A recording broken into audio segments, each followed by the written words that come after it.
Hi, hello mga kalasa. Welcome sa Lasang Pilipina. Akalain mo talong pala ito? Maniniwala ka bang gawa ito sa talong? Tara, gawin natin. Mayroon ako dito 2 pirasong talong. Depende kung ilan kayo ang kakain, pwede mo naman dagdagan. Balatan ko muna yan. At habang ginagawa ko yan mga kalasa, kung bago ka pa lang sa aking channel, welcome.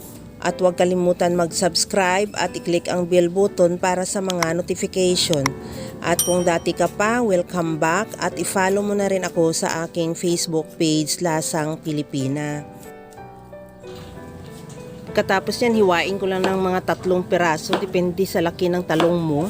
At saka ilaga ko na rin yan, nagpakulo na ako ng tubig sa kaldero. Ilagay ko na lang yan sa kaldero na mayroon na mainit na tubig o na kumukulo na tubig at takpan hanggang sa maluto. Pagkaluto niyan, tanggalin ko na rin at ilagay muna sa strainer para makatulo yung excess na tubig hanggang sa lumamig.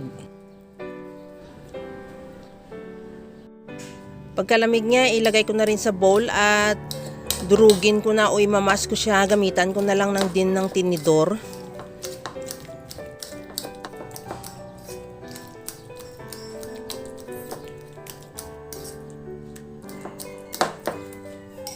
Lagyan ko na rin ng tona, sibuyas, at maglagay din ako ng siling green, cornstarch, maglagay na ako ng paminta at asin.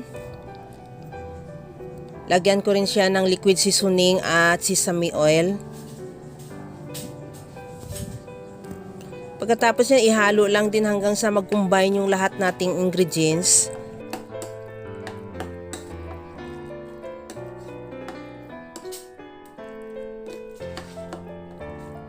Okay na tong ating mixture.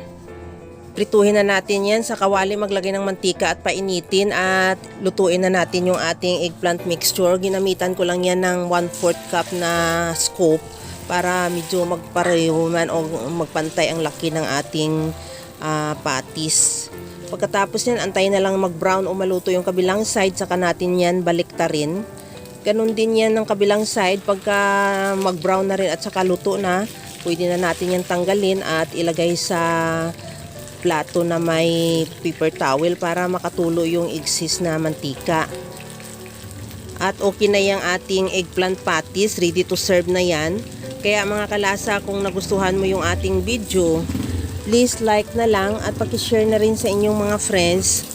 At kung bago ka pa lang sa aking channel, subscribe na at i-click mo na rin ang bell button para sa mga notification. At ito na mga kalasa, okay na tong ating eggplant patties. Kaya gawa ka na rin dahil alam ko kayang-kaya mo rin tong gawin dahil sa sobrang simple at napakadali niya lang lutuin. Kagaya lang lagi sa sinasabi ko na wala namang hindi marunong magluto basta sa simpleng paraan lang. Hanggang sa muli mga kalasa, thank you for watching. Bye-bye!